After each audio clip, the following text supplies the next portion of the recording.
Okay, so thank you so much for making time for this second supervision. I think we're doing very well. This is the second week of semester, and we are meeting the second time already.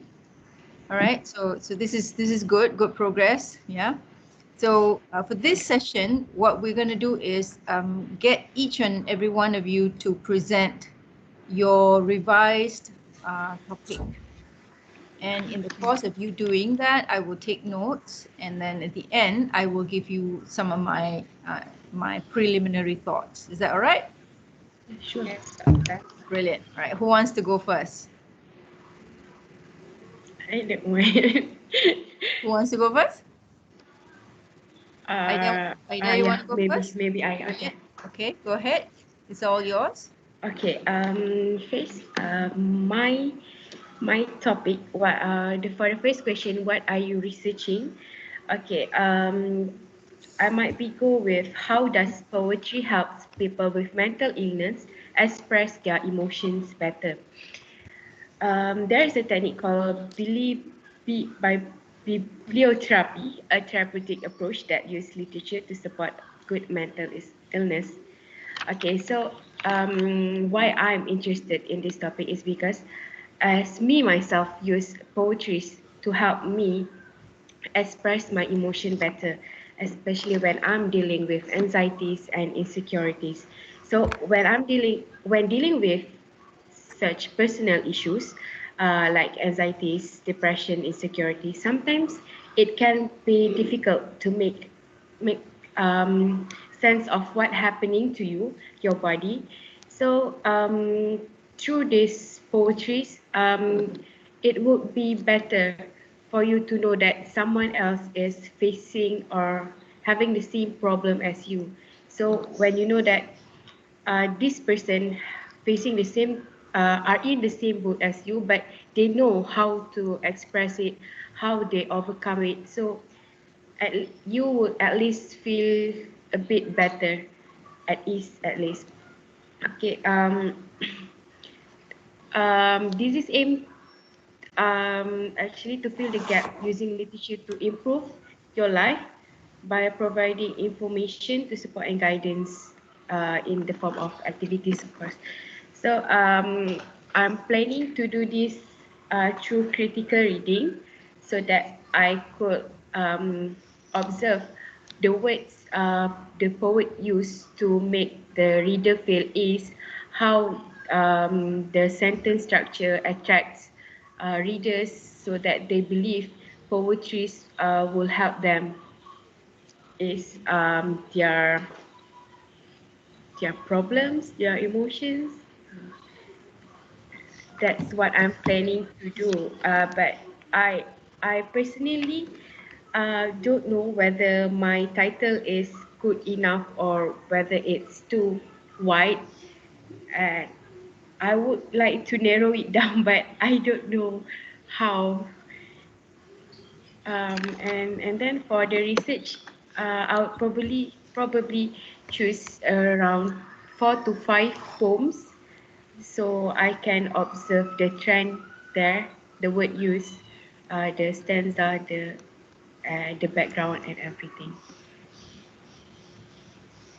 Okay, that's what I can say.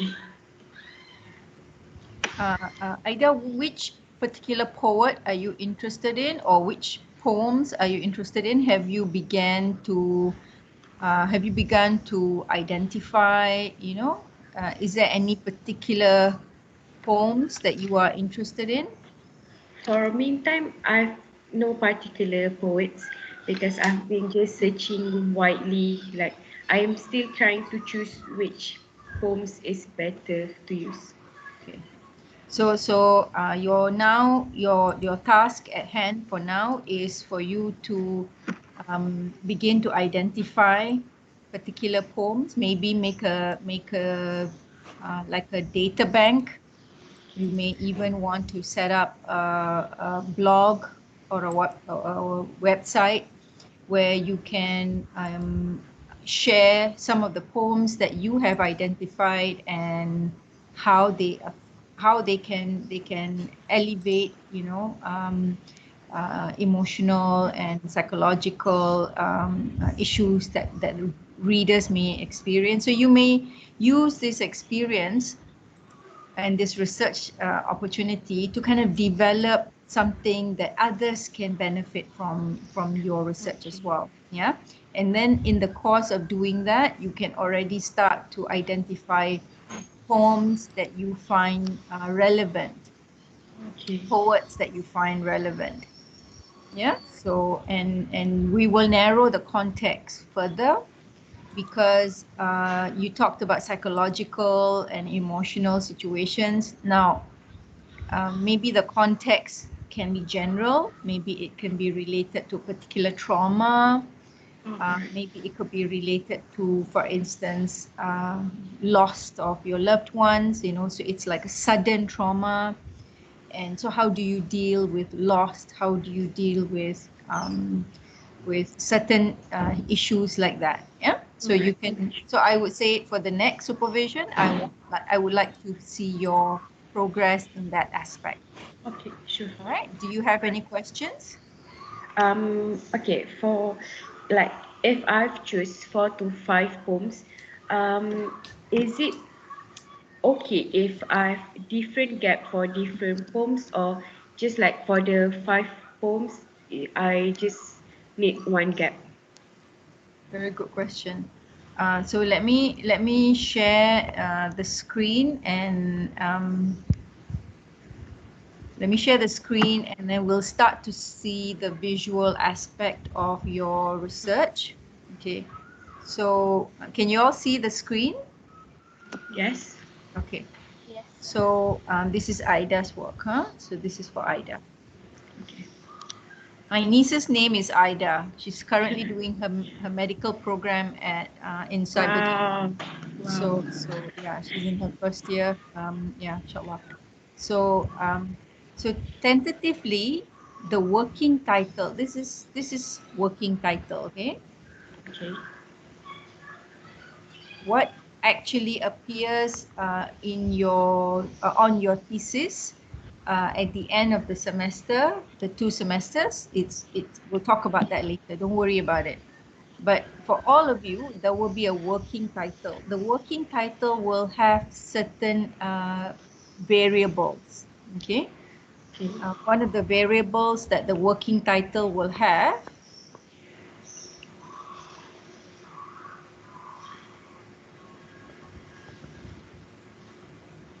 one of the variables will be the issue that you are studying. Okay, what's the issue? So in this case, poetry as therapy.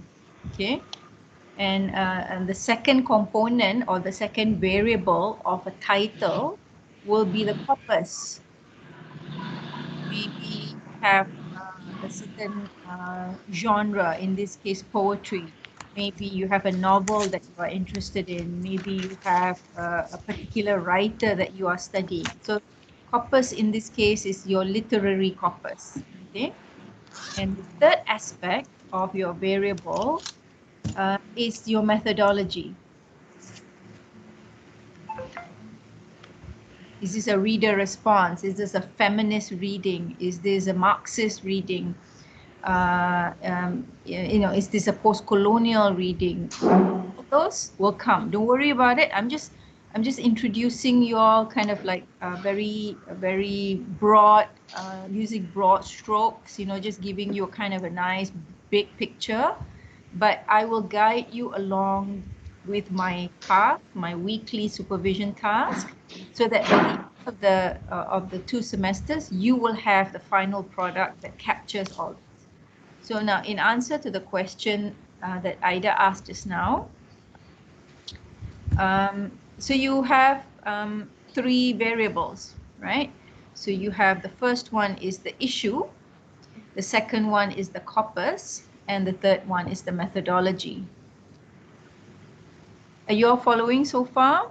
Yes. Yeah, if anything, just interrupt, please. You know me, my style. You just interrupt, so because I can't see your faces, so I'm not sure whether you're following or if there's any issues. So your Okay. research is placed here. This is your research, just here. Okay, which means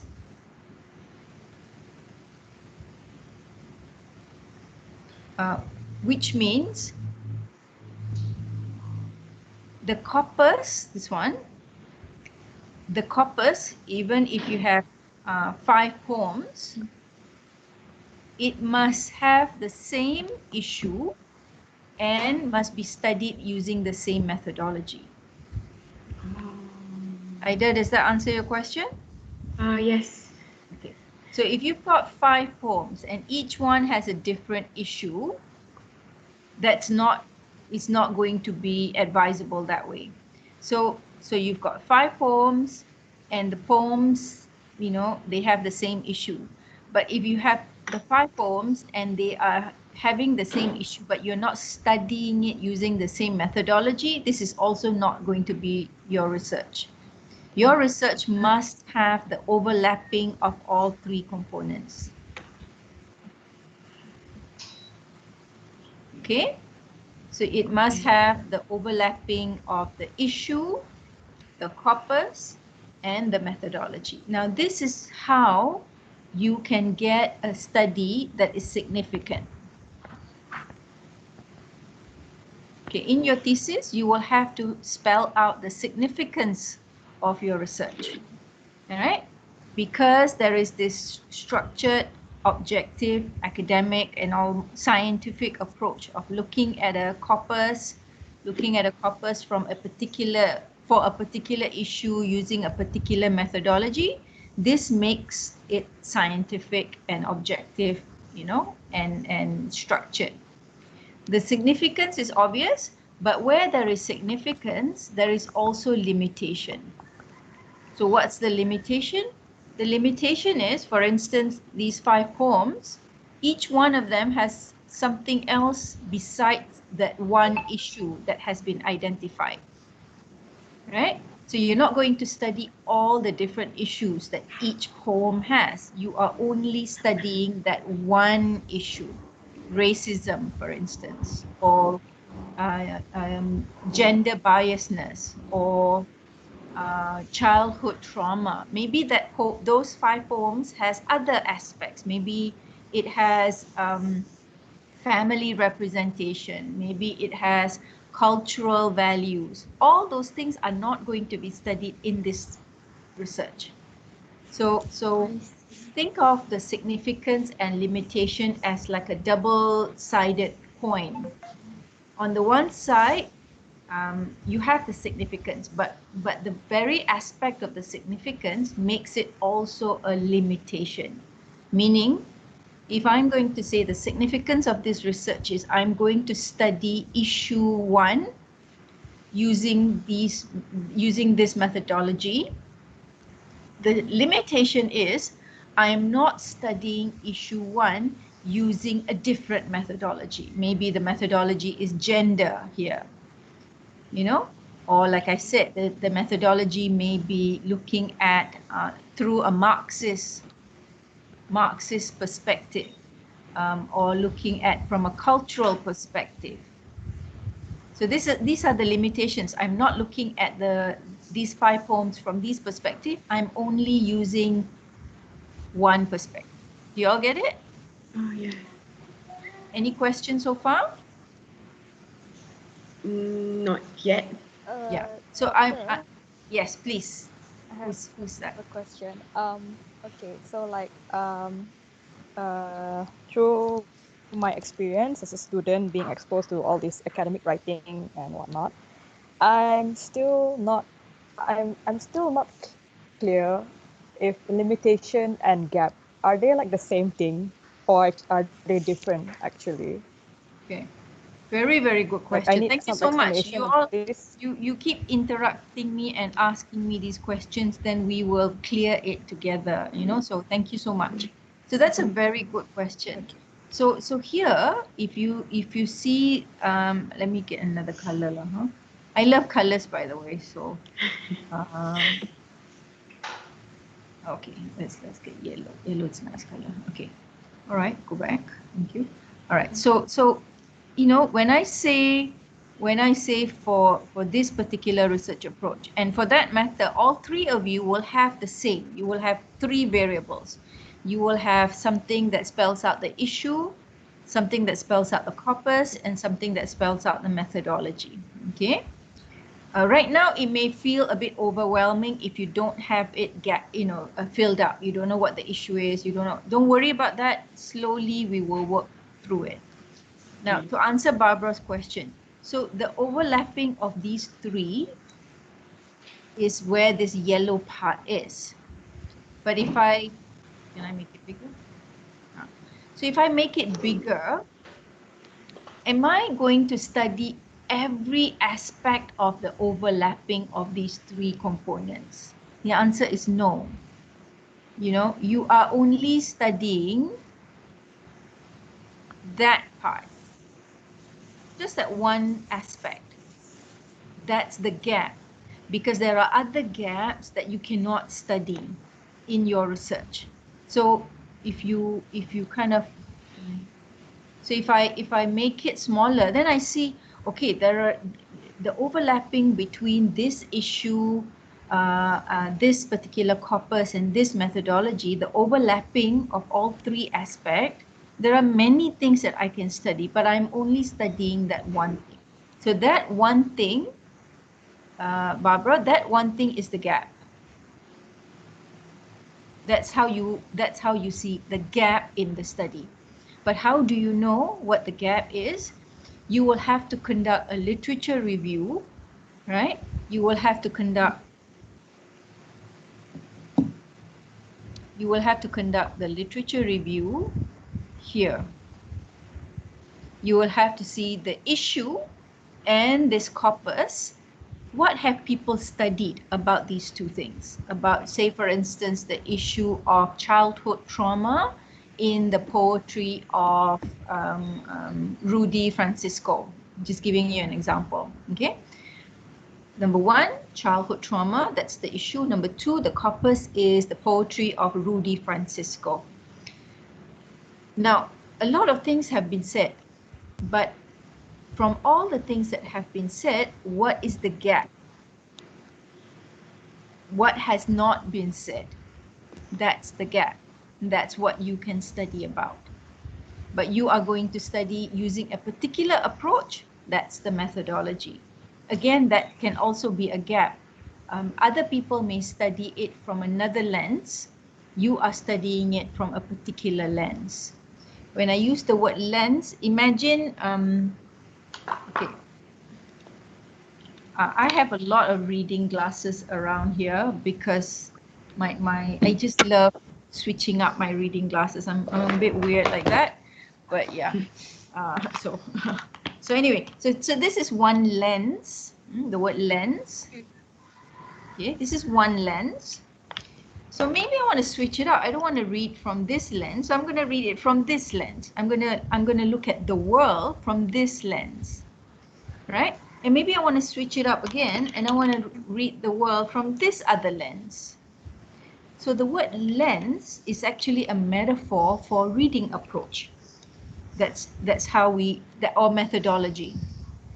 Okay, so in literature, when we talk about lens, we are talking about the methodology.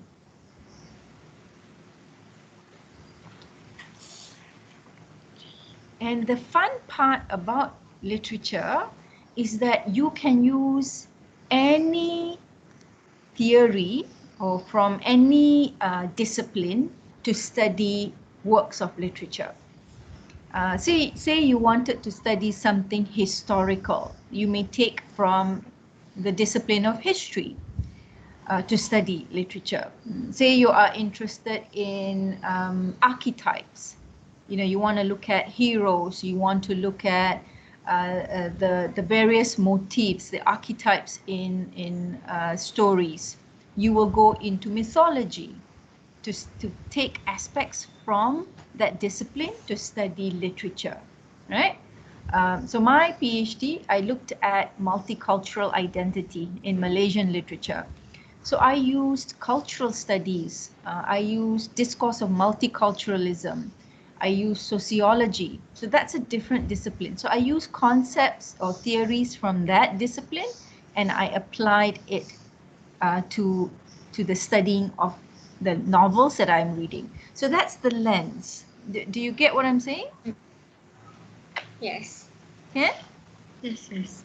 Yeah. So Yeah, so yeah. for instance, if Ida was interested, for instance, if Ida was interested to look at childhood trauma and the psychological effect it has on the individual, she may use psychology as a discipline, as a lens. So the methodology is informed by the issue that you are interested in. And it is also informed by the corpus. If the corpus focuses more on psychological issues, then maybe psychology will be a better theory.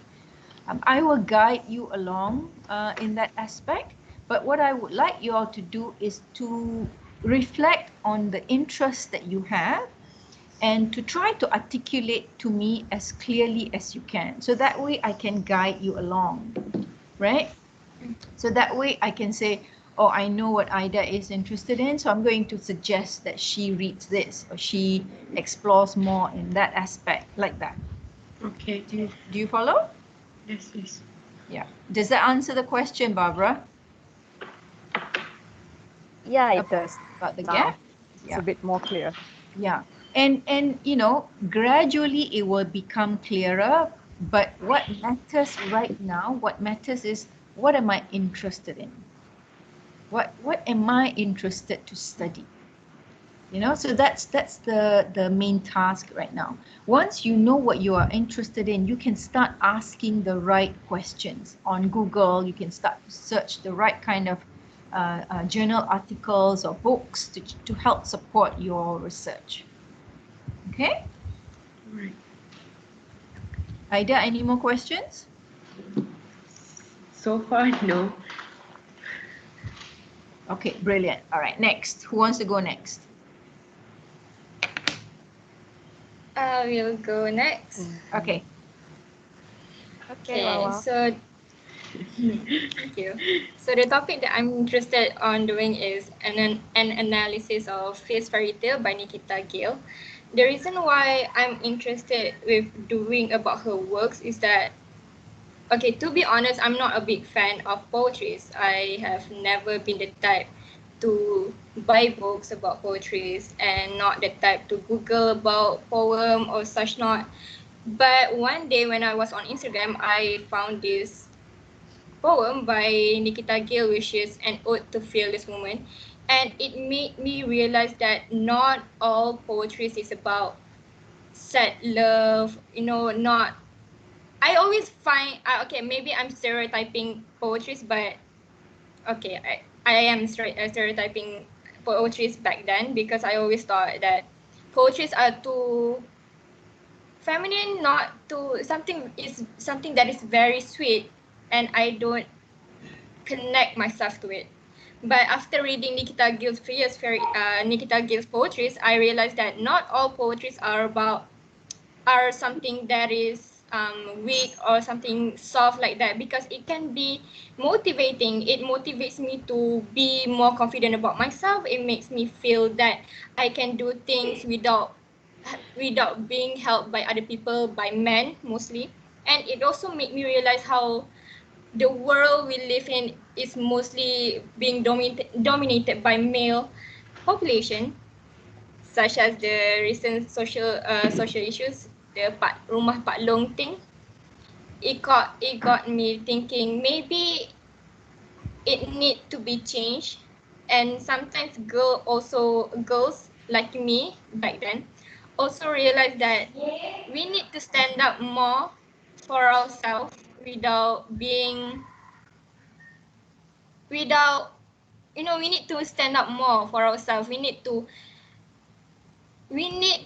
how do I say it without sounding very feminist? um we need to work together instead of competing with each other. So that is why I chose Fierce Fairy Tale. that is why I chose Poetries by Nikita Gill. And the reason why I chose this specific book, because it is about fairy tales, and we all know we've all grown up with fairy tales. We know what fairy tales are about, and we never question how actually it is very misogynistic. Is that the word? Yes. It's not always saint-like, because they always portray girls as someone who is very weak, someone who needs help, damsel in distress. Like, we need a fairy godmother, we need a Prince Charming. But the thing is, we don't need that. We can do things on ourselves, for ourselves.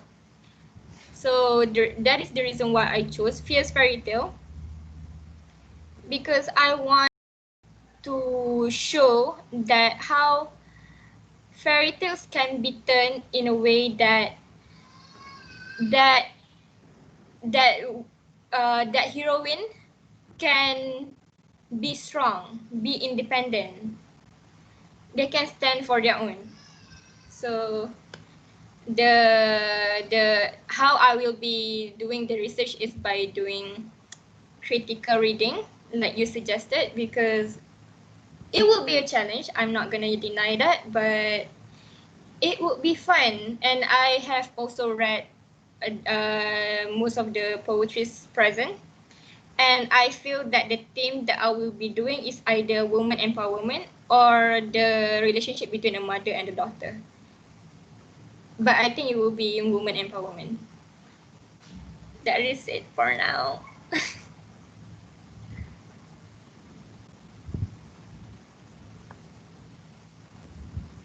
Okay, cool. That sounds brilliant. Have you identified particular poems by Nikita Gill that you're interested? Have you started to narrow to a particular collection or anything like that? Yes, I've actually note down which poem that I'm that I'm interested in, but but just now my nephew just really just pulled out of my highlight, so I lost all of my poetries again. But I still nephew remember. says a lot, you know, the Yes, guys in your my nephew. family. I'm just Yes. Boys will be boys. They always ruin my stuff. Okay. All right, cool. It sounds like you are already on that right path. You know the corpus. So number 2, if you look at where is it? Yeah, you look at number 2 is corpus. Number 1 is issue. So number 1, you talked about gender overtly, and then you mentioned also aspects of empowerment. You talked about archetypes. You mentioned damsel in distress. You know, you also mentioned how if only girls will come together and have this kind of a communal collegiality, where you come together and you support each other. So in African American context, there is this notion of sisterhood. Yes. In women of color is, that will be a theory or a approach.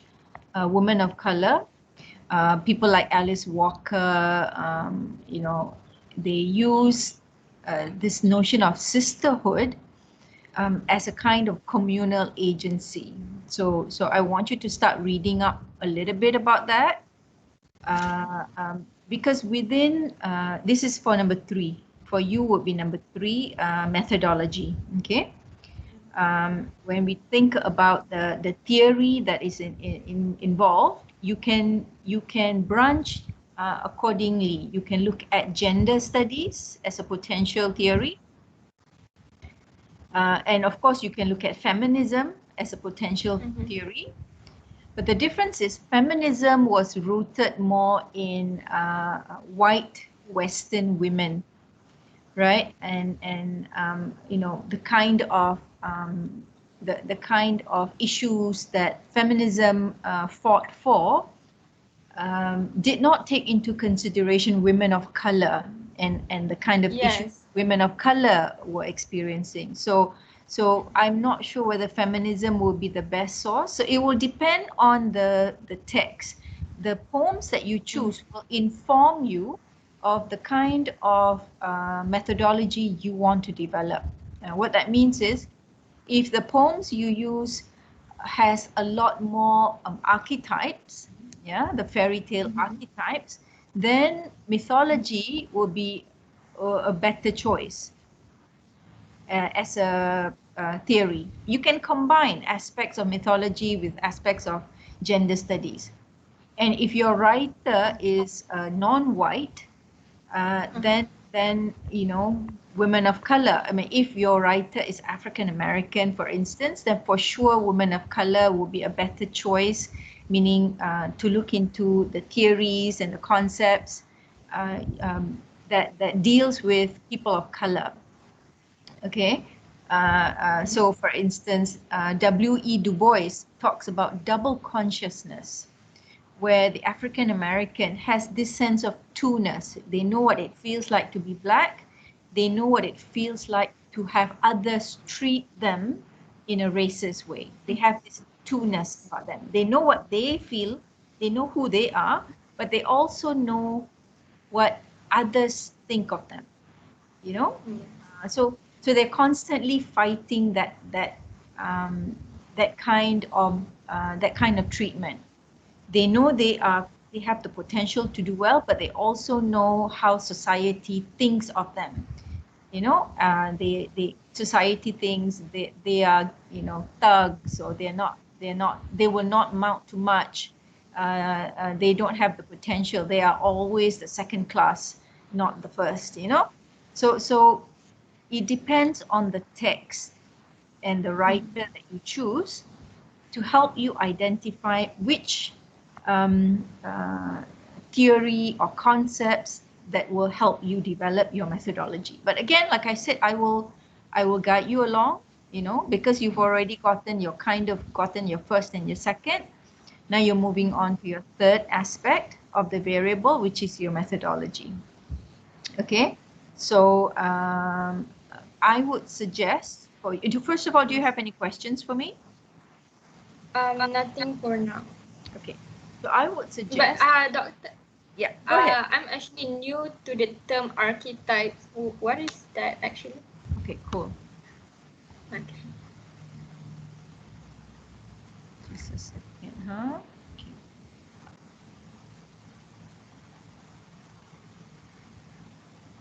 So when we think of mythology, tell me some mythologies that you know. Do you know any Greek mythology? You mean about Medusa? Okay, that's good. That's very good.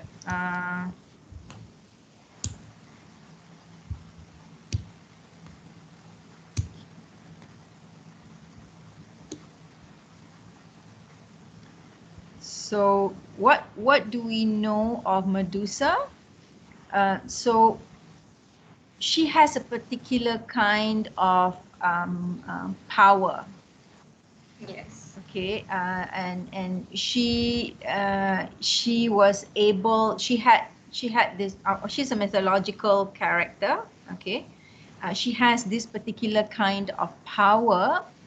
And she's got a head full of snakes, and whoever looks at her will be turned into stone. Yeah. Now imagine if a poet uses this archetype in her poetry to describe women. Okay.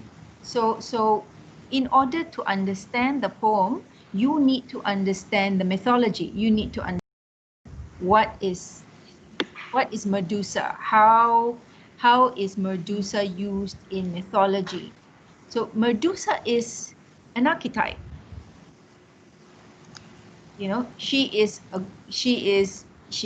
started as a character or goddess in mythology, but later on, she has become an archetype. An archetype is a symbol that is rooted in mythology. Mythology is stories of ancient civilization. Now, these stories produce different types of symbols, and Medusa is a symbol of destruction, or a symbol of a feminine power that can cause uh, um, catastrophe and destruction and death, right? Different different culture has different mythology for similar kind of symbols, right? So if you think of, I don't know, do y'all have y'all watched Star Wars, any of the Star Wars series? No? Yes. Okay. Barbara. So if you think of Star Wars or any, I'm trying to, okay lah, say Harry Potter. I'm trying to find points of connection between us. Do you all know the Harry Potter series? Yes. Yes. Okay. Yes. So okay. So with Harry Potter, um, you have hero, that's Harry, okay, Yes. and the hero has to leave his home, goes through a kind of a journey, okay, and in the course of going through this journey, he has to go through many challenges, and in the course of the journey, he meets different people who guides him. You have the old man motif. You have various guides that comes in his path to support him, to help him, and in the end, before he returns, in the end, he needs to defeat the evil one. Okay, and once he's done that, he can return to his home. He can return home. This is what we call the hero's quest. This is an aspect of mythology. Okay, this is the, why is it so faint?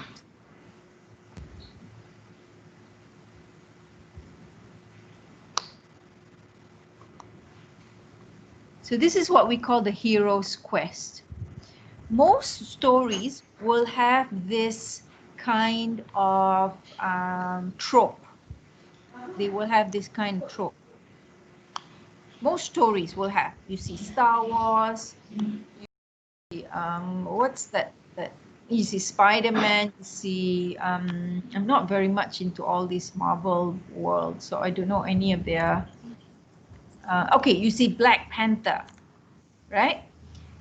There is a kind of a journey that the hero has to go through to come to understand themselves better and to come to perform their responsibilities and their position of power in their society with a better understanding of who they are. So the hero's quest is one such archetype. So when you think about archetype, this is Jungian archetype. We don't want this.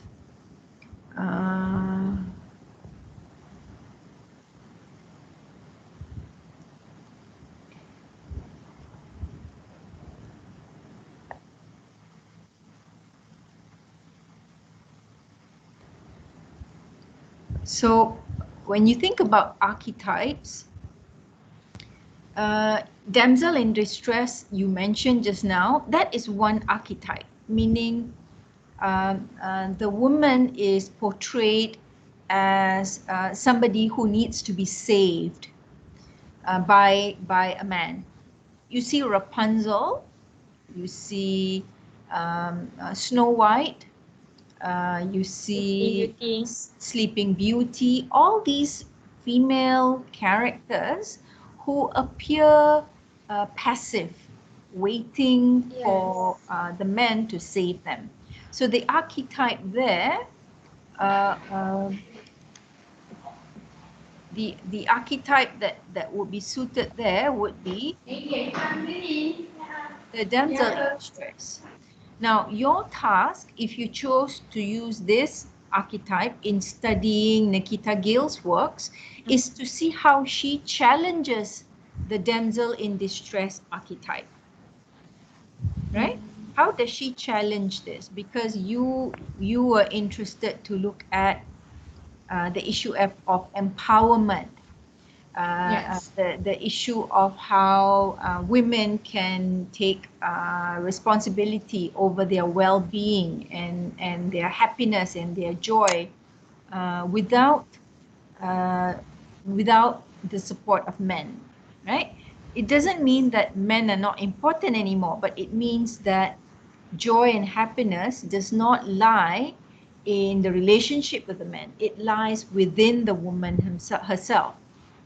Yes. So one such archetype would be to look at how Nikita Gill challenges the damsel in distress, um, distress archetype. Interested, I'm not saying you have to be, I'm saying if you are interested in such archetypes, you can explore further. Okay. But it depends on the poems that you choose. It depends on what is in the poem that you choose in order for you to decide on the methodology, and the theory will inform the methodology also. But don't worry about that. For the next supervision, what I would like is for you to inform me which are the poems that you are interested in, and what is it about these poems that helps you helps develop your interest, and then we can fine tune it. Okay. All right. Any other question? Nothing. Keep asking these questions. Keep asking these questions. This is brilliant. Right. Okay. So finally, Barbara.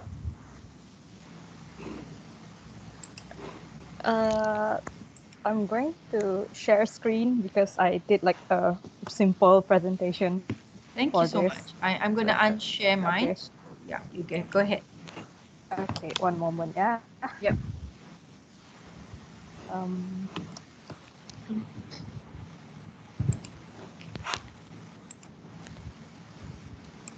so like, wait, hold up. Can you guys see this? Yes. Yeah, it's blank right now, right? Okay, so I hope my internet doesn't break while I'm doing this, because it's throughout Ida's and Wawa's presentation, it broke twice. So I was like so scared it will break on mine. But it's recorded, so you can always. I hope it, my internet's okay for this one. Okay. Yeah. Okay. So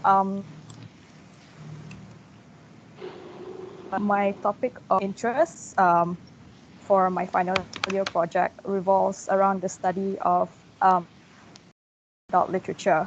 But as we know, that young adult literature can mean a lot of things. It's like a vast spectrum that contains other subgenres under it, like the types of literature, the content, the topic, movies, and a lot more. So basically, it's just an umbrella term for what I'm interested to study in. But what I specifically want to research under this title is young adult novels. Yeah, young adult novel. But then what about young adult novels? There's so much studies already that's done about young adult novels.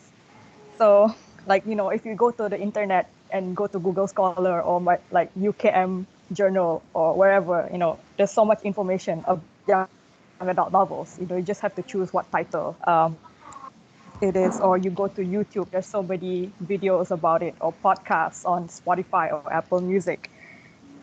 I don't just want to study about young adult novels. My specific novel that I choose to study on is this one called Rainbow Rowell, Rainbow Rowell's Carry On. And the main reason I chose this book is because this is the most recent thing that I've read during MCO.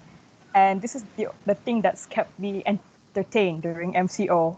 Like, it's one of those books that just keeps my mind elevated and not stressed about last semester's work or like being in lockdown at home. And also like my other reasons is that I've always loved reading. I've been reading since the age that I already know how to recognize alphabets and 1, 2, 3s. And then I also enjoy reading a lot of young adult novels because I find it therapeutic.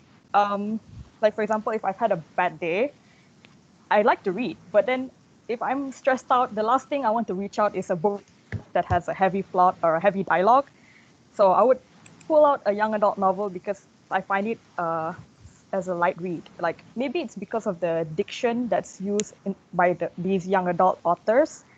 They often write their story that has like a quirky and enjoyable tone to it. Like you as the reader, you find it like, oh, it's so easy to read. The dialogue is so simple, but then it's so entertaining. So yeah, therapeutic, one thing. And then sometimes when you read young adult novels, it makes you pretend like you are the protagonist in the story somehow.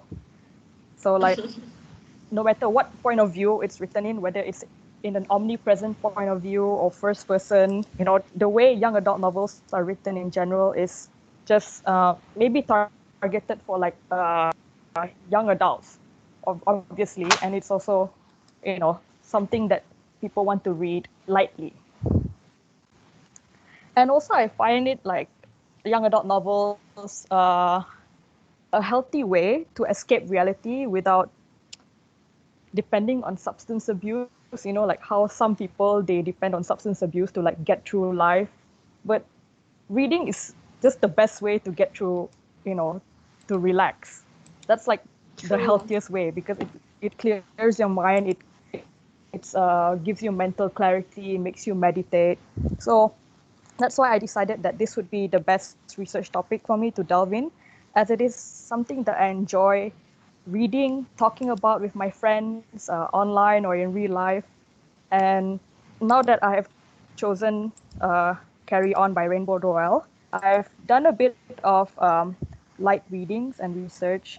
And I noticed that there are a lot of opportunities for me to research about this book, as there weren't many studies yet touched upon in this with this novel. Not that there were none, there are some. I noticed there are like about 2 or 3 of it. Like, I think 2 of it are written about like textual studies or translation studies about the novel, and then the last one I found was written entirely in Swedish, but I just know that they are talking about queer representation of novel's main protagonist, something to do with LGBT.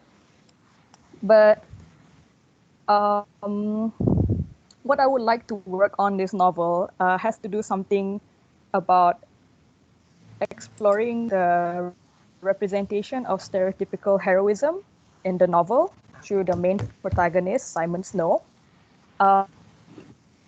Or something that I coined in my head yesterday, Chosen One stereotype, exploring heroism in Carry On by Rainbow Rowell.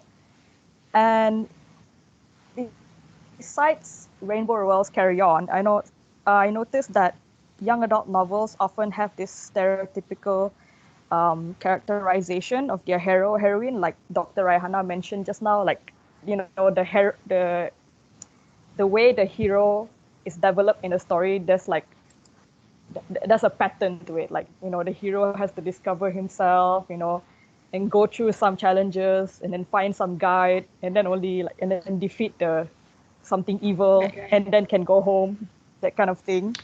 So, like in Harry Potter, we all know Harry Potter. Harry starts off as an 11-year-old boy who doesn't even know that Hogwarts or the wizarding world exists, but he comes to know about it through Hagrid. So Hagrid can be seen as maybe like the old man, who guides him, Yep. like one of the old men. We have Dumbledore, Yep. of course, Yeah, Dumbledore. but Hagrid is one of Yeah, definitely. yeah. Mm. But in Rainbow Rowell's Carry On, something similar happens to the protagonist because he's supposedly the heir to the mage. The mage here is just like, I think someone like Severus Snape or Dumbledore. Like this is the version of that's being portrayed in Carry On. He's supposed to be someone special, someone in Watford Institution. That's the name of their school. He's the only student in that school that cannot conjure spells or do magic. So he's like a muggle in Hogwarts, like a muggle who is lost. You know, he got into the wrong school. So, you know, the hero, while being the chosen one, he is weak and unable to tap into their full potential at first. But they're able to do so by the end of the story through like a lot of motivational, other external factors, like, you know, maybe their friends or like other small challenges and stuff like that. So like these characters also often have a feeling of self-doubt about themselves. Like they think they're not the chosen one because people look highly to them, but then they feel like it's a mistake. Like, no, I'm not the chosen one. Why is it me? I'm just a normal person. And sometimes they can even feel left out by their peers or their social circle. While they are being, you know, isolated by their peers, the adults that are present in the story, they seem to like protect him, or like, I don't know, they're fond of him because he's the special one who is supposed to defeat the Dark Lord or some sort like that. So I also noticed something about these heroistic characters in young adult novels. They're often come from like a difficult background, or they're almost always orphans. I don't know why. Yeah. Like for example, Star Wars. Okay, like maybe some of us here don't watch Star Wars, but the recent ones, Rey was an orphan who lives on the desert, but somehow she's the one destined to save the galaxy or bring balance to the Force or something like that. So like it makes me wonder why authors, but for me particularly young adult authors, why do they often like use this sort of like difficult background or like, you know, them being orphan as like a foundation to develop their hero for their story. So like based on some of my readings regarding the representation of heroism in young adult novels, I got a quote from an article from Mary Tassilo. She stated that teenagers generally feel alone and misunderstood, often powerless to make decisions about their own life. So I assume that these characters are developed this way to ensure the reader is able to empathize, relate, and feel included, as, you know, like, so that they know that they're not the only ones who feel the way that they are. Like they can relate to the character that's in the novel that they are reading. But I feel like there's much more to just these facts that I've collected about this archetype, you could say, or the characterization of a typical young adult hero or heroine in novels. So I think overall, this is something that I would very much like to explore in Carry On by Rainbow Rowell. And I hope to broaden what little existing knowledge there is regarding this work of literature. So yeah, that's all from me. Okay, brilliant. Thank you so much. As you were presenting, I was Googling certain things. So one of the things was this notion, I forget, I think in the earlier slide, you talked about how you found this particular text resonated with you strongly. Can you see the screen? Yes. Yeah, I can see it. And you said during the first MCO, this particular text kind of helped you through in many ways. So there's this concept called catharsis, where you know, the text that you read, this is more in plays. When you are watching a particular play or you're watching something, in the course of the character going through all that, you kind of experience the same thing. This is especially true in tragedies, in Shakespeare's tragedies like Macbeth, for instance, like Hamlet. Yeah, the character experiences different facets of tragedy due to their own hubris, due to their own flaws. And us as human beings, when we watch this, we kind of tap into our own sense of flaw, and we experience what the character is experiencing. And in the course of reading or watching the production, your emotions go up and down. You know, you go on that roller coaster. So when you talked about escape, this is the word that came to mind. How, you know, it's a kind of like a purging of your emotions as you read it. So sometimes that's the effect of poetry, of novels, of films, of plays. So that's something you might want to think about. And then when I Googled Carry On, this is a novel I've not read, so I will check it out because I'm familiar with Rainbow Rowell's. Like I told you last week, I'm familiar with a few of her stories, but not this one. I will check it out.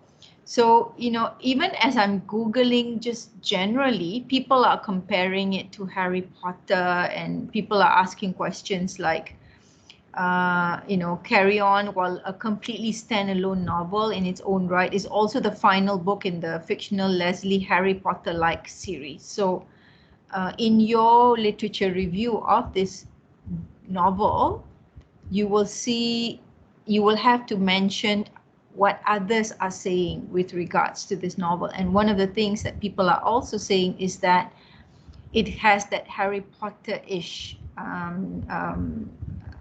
you know, narrative, you know, except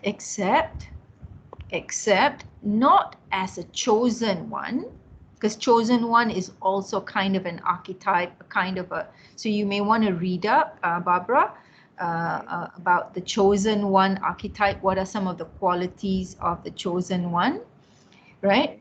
Except when you were describing the central character, you talked about the central character more as an anti-hero rather than the chosen one.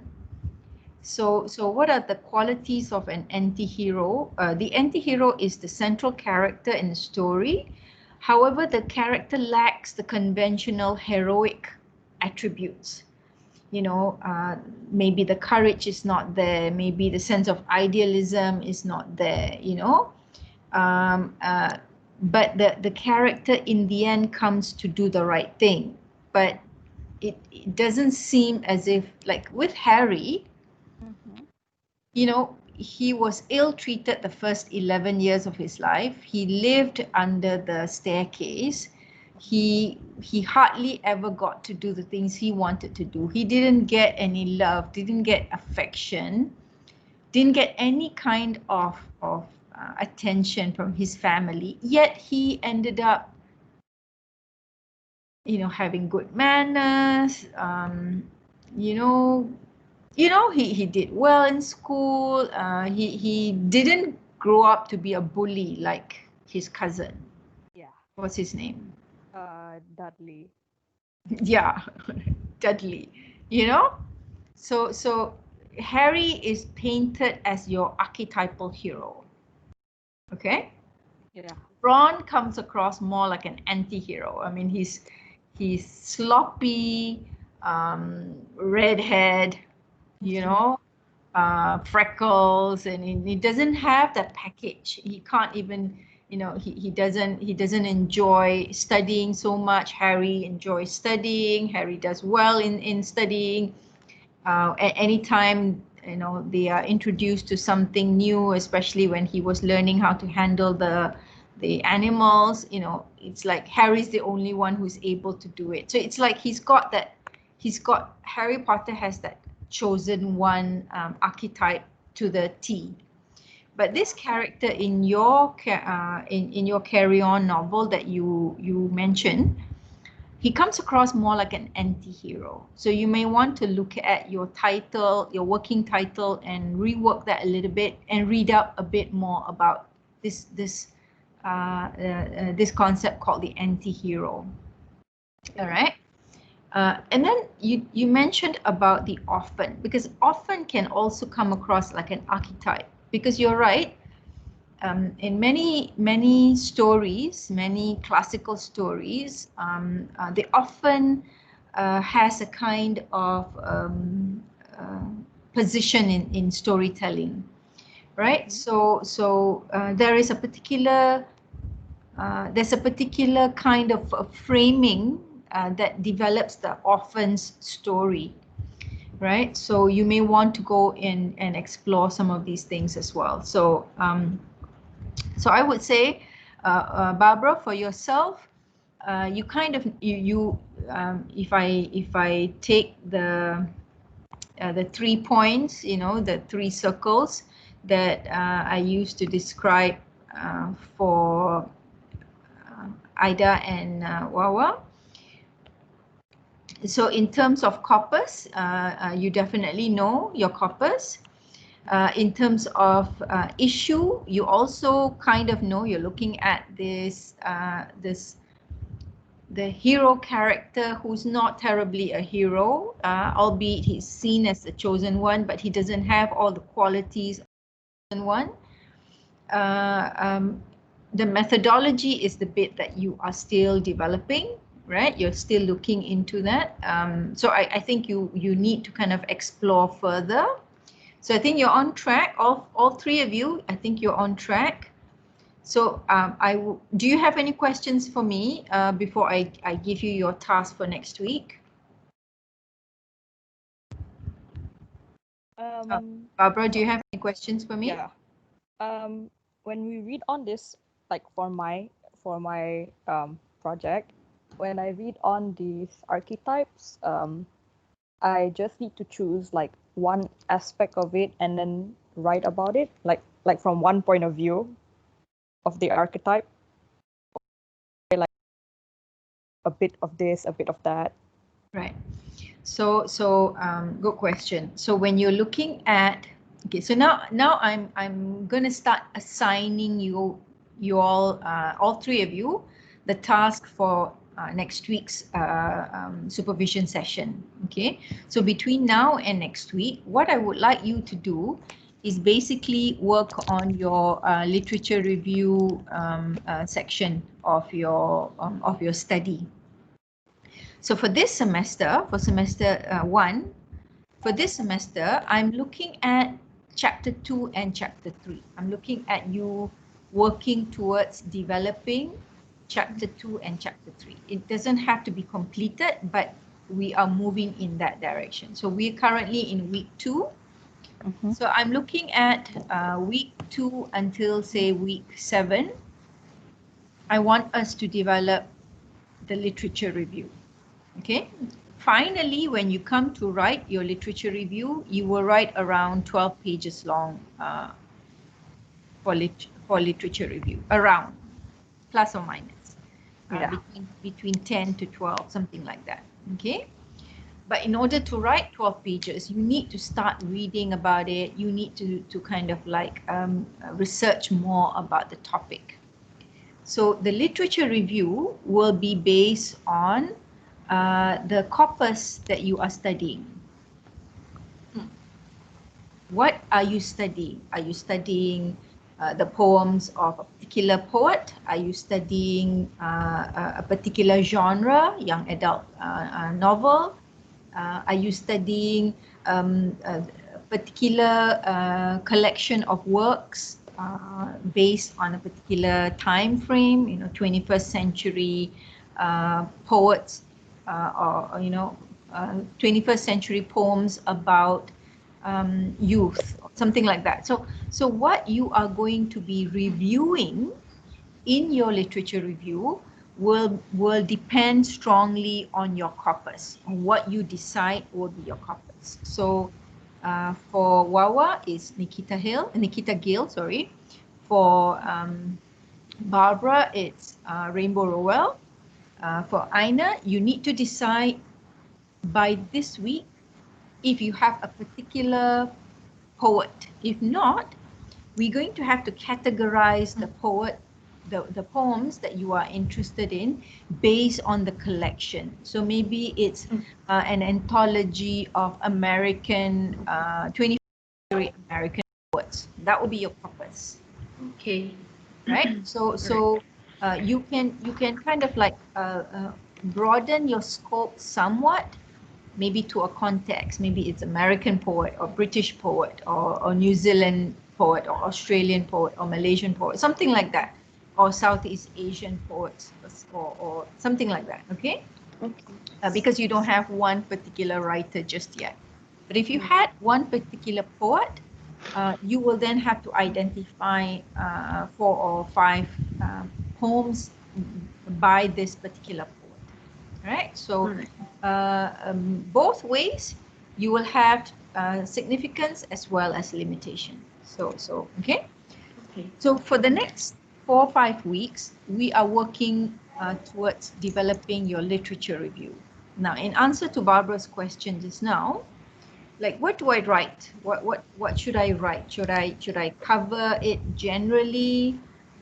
Should I cover so in terms of the corpus, I'm going to take this as an example. Carry on. So do I cover the works of Rainbow?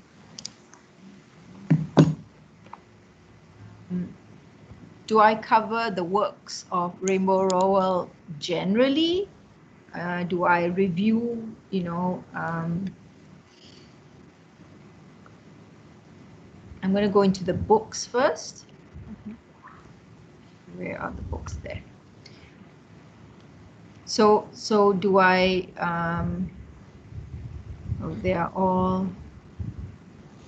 there's no references, huh? Okay, never mind. Let's see. This is the website that I shared with you all on the WhatsApp. So I want to know what kind of research has been done on this particular author, and then this particular author's novel, the Carry On. So the first task, lines a bit down. So the first task is to review what has been done, the previous research, okay, the previous studies on the novel that you are interested in, or the poems that you are interested in, okay, as well as the novelist or the poet that you are interested in. So I want to know what has been done as a journal article, book chapter, thesis, review, because these are reputable writers. People have wrote a lot about them. So you want to know what has been written about them, So Barbara, for instance, you mentioned that Rainbow Rowell's Carry On. One of the things that people mention about it is it's got the queer theme, how the two characters, the two male characters, are read from the LGBT lens. So that's I want to know who said that. I want to know where it was written. Was it a review paper? Was it a journal article? Was it a newspaper review of the novel? So as much as possible for chapter 2, I want you to develop between 12 to 20 references. Okay. Now this is important. I'm giving you kind of a just general number. Of course, you can exceed that. I'll give you an example. Last year, one of your seniors, he literally read like 4 or 5 articles, and wrote his chapter 2. You cannot do that. You cannot write a project paper and base your entire research on 4 or 5 references. That's not, that doesn't reflect well academically. It doesn't reflect well. you need, on average, I would say on average lah, plus or minus, but about 15 to 20 references. It can be journal articles, book chapters, newspaper articles, anything that is reputable. Of course, social media comments cannot be seen as a reference, but it may be useful to you. Another one that I think is gaining traction is things that you post on YouTube, especially by YouTubers who are highly reputable. So I'm just going to try and see whether we get any hits.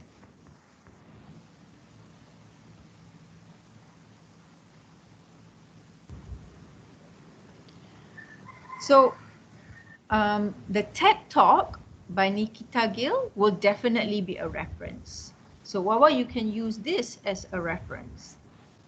Okay? Okay.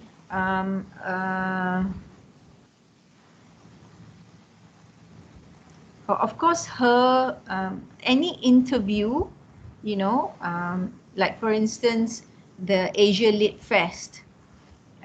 This is also another reputable reference. You can use this because she presented it at a public forum. So the things that she says in this forum can be quoted. You can quote this in your research.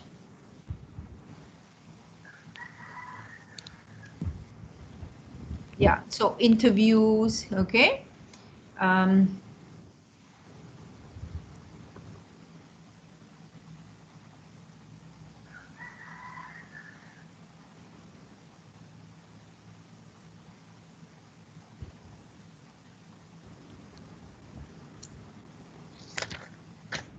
Likewise, Barbara, with Rainbow Rowell, you've got,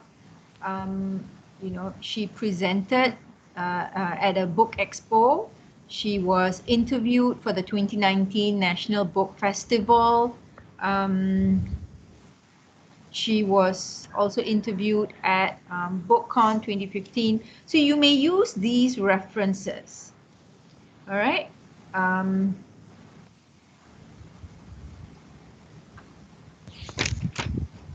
Yeah, you may use these references. Okay, so in the course of the next couple of weeks, I want you to kind of, every time we meet, maybe not next week, I'm going to give you a couple of weeks to kind of develop your literature review. Let's meet again in this is week 2, week 3, week 4. We'll meet again in week 4, where I would like you to kind of report back to us, what kind of things have you found in terms of previous research in the area of your interest? And based on that previous research, you will be able to identify the gap. Okay. So this is all the previous research done in this area, and based on that previous research, you find a gap. This gap, right, later on, this gap, you will be able to use this gap for your statement of problem in chapter 1. And later on, develop from that research objectives and research questions. But chapter 1 we'll wait for later in the semester to kind of work on it. But the gap helps develop and define your statement of problem. Okay, any question? So basically that's your task. That's what I want you to do. As you develop your interest, fine-tune the interest by reading more extensively, about 12 to 20 references. Read more extensively around the corpus, around the topic of your interest, around the writer, So when I talk about 12 to 20 references, of course, one such reference will be about the writer themselves. The other would be about the issue that you are interested in, right?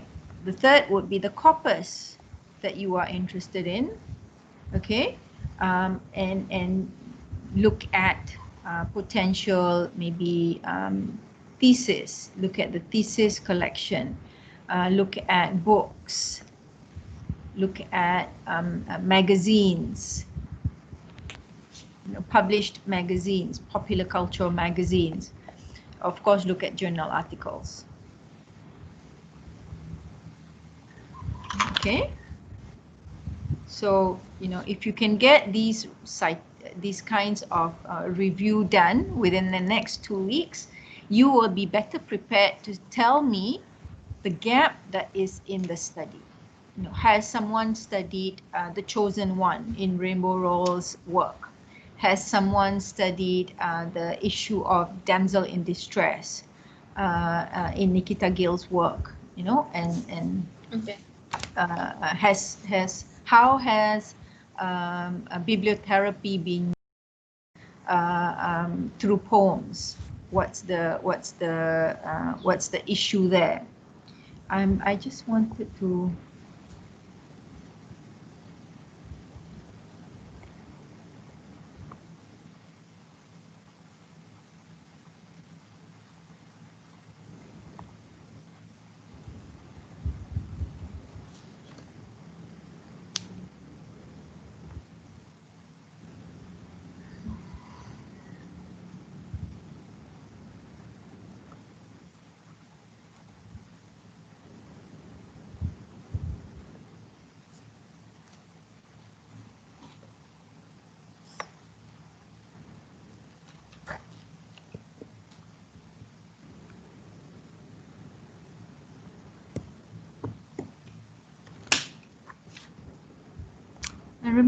I remember seeing it wasn't Coursera, it was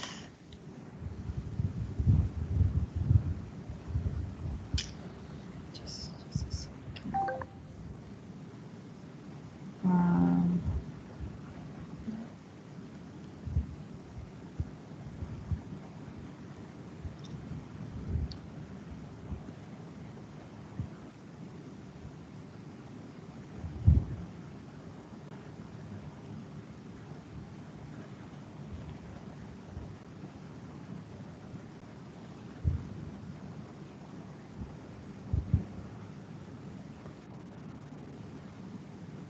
Okay, never mind. I'm going to find it, Ida. There was a particular course, if I'm not mistaken, that I saw online. Maybe not on Coursera, but I'm going to look for it. I can't remember where it was, but it's basically looking at poems as a form of therapy for well-being and stuff like that, So you might find it useful. It's free, it's available, so you can just sign up, just follow along, and maybe you might be able to get some references, and stuff like that. Okay, so, any questions? Doctor, I just need your confirmation. The YouTube videos from the interviews can be used as references, right? If it is like a properly published source like TEDx, like that what was the other one?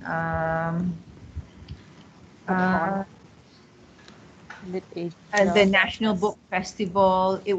That's a Library of Congress publication. The Expo, the American Expo, that is a Detroit Public TV publication. So when you've got reputable publications like that, it's considered like a publication. So you can have citation, you can have a proper citation, then yes, you can use that. But if it's just someone posting their book review, I wouldn't take it as a reference. You can use it to kind of support your own secondary reading of it, but not as a reference. Okay. Thank you. That one, the extra bits will be over and above the 20, but the 20 that I'm asking from you, I want it to be academic. I want it to be a sound source of reference that you can cite. The reason being, if you come back to it next semester and you're looking for that reference, if it's not a stable platform, most probably the site will not even exist anymore. But if it's a reputable one, they will have archives, they will have previous publications, and then it's more reputable. Okay? Okay. Yeah. Any other question? No, so far. Can I generally have a sense on a scale of 1 to 10, how how how good do you feel about your research currently?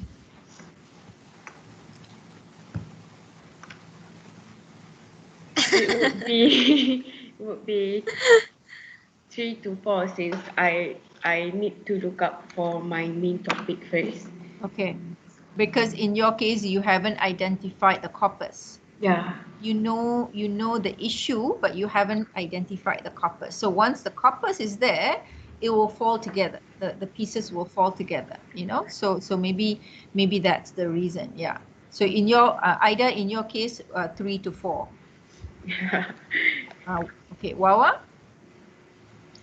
I think mine would be 6 to 7. I think because I really need to identify the gap first. Yeah. Yeah. Barbara.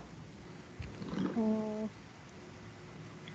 I think for any project that I start to do, no matter what is it, I always start off with a 4 to 5 because I can do reading, but then I will think about when I actually want to do the work, I'm like, what to write or how do I start to write? Yeah. So that's why it's 4 to 5 for Yeah. me.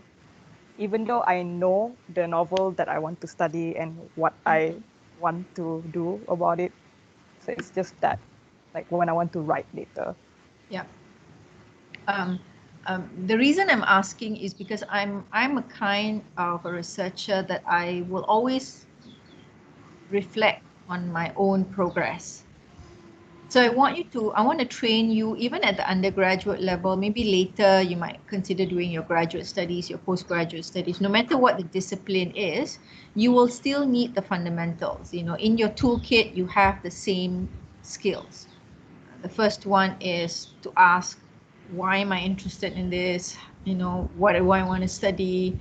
How do I want to go about studying it? You know, the kind of things that we're doing. And then you're Googling it and you're finding the issue, the corpus, and the methodology, you know, the convergence of these three. Um, and then now you are looking at the broad spectrum. That's another aspect of the kit. In your kit, these are tools. One of the tools is you're looking at the broad spectrum. That's the task for the next couple of weeks. So you're looking at the broad spectrum and you're saying, okay, these are all the things that are being said about the thing I'm interested in, the corpus, the writer. Based on all these things, what is the gap? What is it that people have not said anything about or people have not studied about? That's the gap. So Barbara has asked a very good question, like how do I go about writing it? You know, do I write everything? Do I write only the things that are important and significant? So my suggestion is also because of experience supervising students over the last 20 plus years, my suggestion is don't aim to write just yet. Writing will be the second stage. But do what Barbara has done, which is have something to present for the next supervision. Because when you have something to present, it actually forces you to write certain things down, right? If you are the visual presentation, you can use PowerPoint. But if you're the kind, because I'm more visual, but I like to sketch, I like to draw. So I leave it to you how you want to expand on this, but make the effort to put something down to paper, okay, for the next presentation. When you do that, you force yourself to put something down and to commit to something. Right now, commitment is an issue. because you are interested in different aspects of your of the corpus, and you know, you may want to do this, and then you may want to do that. But if you wrote it down, or if you put it down to paper, even if it's in the form of PowerPoint slides, or you know, you use infographics or whatever your choice is, the minute you have to put it down, it forces your mind to articulate it in a particular way. And it forces you to say, okay, I have to focus. Now I'm going to do this. I can't do that, even though I'm interested in that area also, but I'm going to just focus in this. So your scope will also be defined. This is another important aspect. When you're doing any research, you don't want to make it too ambitious, right? So for instance, Barbara can't say she wants to study the works of Rainbow Rowell. That's even for a PhD, it's going to be extensive. So in her case, she's looking at a particular novel. Okay, so that's the scope. Wawa needs to do the same with Nikita Gill's poems. Ida needs to do the same by identifying either a poet or 4 or 5 poems, right? So scope is another important aspect of research, because it helps define the strength and the limitation of your study. Okay, so slowly we will work in that direction. So the next presentation, I would like you to have something prepared, because if you've got something prepared visually, you know, either a PowerPoint or whatever, you can convert it into a Word document later on. Okay. Either you have something written down, meaning you just read from what you have written. Some students, that's how they work. So whenever I give them a task, they will actually write their thoughts down. So when it comes to the presentation, they will present by reading out their thoughts, and I will just comment. So they already have something written down, but they are that kind of a learner. It depends the kind of learner that you are. Some people, their strength is writing. Some people, their strength is oral presentation, right? So work with your strength and then develop the second aspect later on. Okay. Okay? Okay. So have something prepared in a concrete fashion, and then from there I will comment and advise you how to move forward. And learn from each other's presentation. That's partly why I wanted to have this joint supervision like this, because it's okay to learn from each other. This is what we call community of learners, where you learn from each other. You don't necessarily only learn from your teacher, you also learn from your fellow classmates. And research can be a very isolated exercise. When you're doing research, you're completely on your own. It's just you and your research. So it's actually nice to have other researchers, fellow researchers, who are also guiding you along by sharing their experiences with you, and you're like, oh, okay, I might want to focus like that as well. You might want to, because you're not going to plagiarize each other, because you're not working on the same topic, right? Even if I see overlappings of interests, but there is no way you people will be plagiarizing each other. You may even share references with each other, right? That's not called plagiarism, because you may read the same thing, but you are taking different aspects of it. Okay? Okay. Just support each other, help each other, and then you will find that you will get even more supported because of it. Okay? Any other questions? Okay. No, doctor. All right. So, Ida, okay? Yes. Barbara, okay? Yeah. Okay. Wawa, all right? Yes, doctor. Wawa's got this big grin, like she's hiding some facts that she doesn't want to share with everybody. Like, what's that grin? You know? Is everything okay there? What are you? Is that your real room, or is that just a? No. Like, wow, that's a nice room. I got it on internet. Cool. Yeah, because the teddy bear looks so cuddly. All right, so thank you so much for making time for today's session. This recording will be made available. I will download it as well and then share it with you on the WhatsApp. All right. Okay. Thank you. All right. Doctor. All right. Thank Stay you, safe. Doctor. We'll try to meet up again in 2 weeks' time. Okay. All right. Thank you, Doctor. Take care. Right. Bye, everybody. Hi. Thank you, everyone. Bye. Thank you. Bye-bye. Bye.